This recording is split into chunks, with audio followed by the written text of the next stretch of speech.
Театрның бір қысымында evvel ezelden teatr bizge birinci күнден берілгенден берлі bir көшесінде Украин театрының артистлері yaşaydılar. Yatakхане деп sayıla. Teatr çok yıllar devamında sudlaşıp bu odalarını özüne aldı. Teatrның odaları деп. Lakin şu adamlar anda hem yaşaydılar hem yaşaylar. Onlar nasıldır çare tapıp o odalarda yazıldılar. Bu Bilal Şevketovich'ның en büyük hatası şimdiki күнге sayıla ve bu hataға ola onu işten çıkaralar.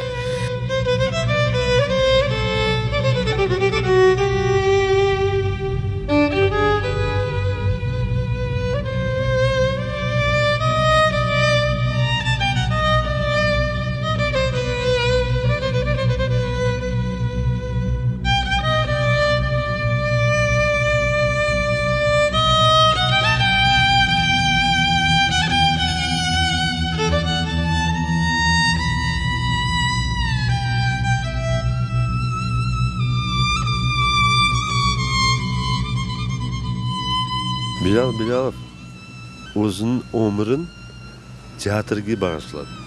Qrim tatar teatrini nechun desangiz, bu teatr menimcha ona o'zining evinden qiymat edi. Bizning xalqimizning medeniyetini, teatrini ko'tarayim deb o'zining umrini bu taxtga qo'ydi. Bizim teatr akademik teatr oldu. Onun rehberliğine. O köterde bütün bizim teatrın büyük basamaklarına neçin deseniz.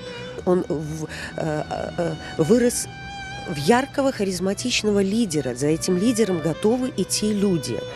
А в творческом коллективе это очень важно, я вам должна сказать. Можно, конечно, говорить, что это такое несменяемость власти. Но, опять же, давайте будем объективными. Вот сейчас на его место предлагают людей, которые, я, например, у меня не вызывают ни уважения, ни авторитета в глазах нет. Я не верю этим людям. O bizge teatr sanatını nasıl sevmek gereklігini, nasıl ona sadık olmak gereklігini o öğretti. Teatr için en esas insanlar artistler için seyirciler. Seyircilerge olgan saygı, sevgi, hürmetini nasıl göstermek gerekini o bizge aşladı. Я являюсь солисткой Крымско-Татарского академического театра уже 8 лет.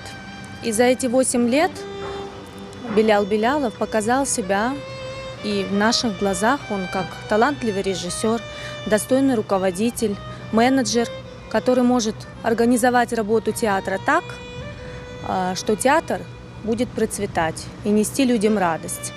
Соглашаться с тем, что нам навязывают, мы не будем.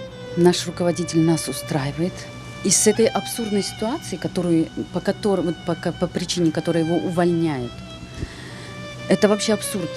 Театр возрос, театр растет, ставятся спектакли, идут зрители. Первые годы мы начинали с нуля, у нас не было ничего. Мы начинали это на Менделеева, какое-то старое заброшенное здание. Мы работали на добровольных началах, не требуя взамен ничего. И я считаю, по сей день мы работаем так же. Для нас важно творчество этого театра, чтобы сохранился наш язык, наша культура.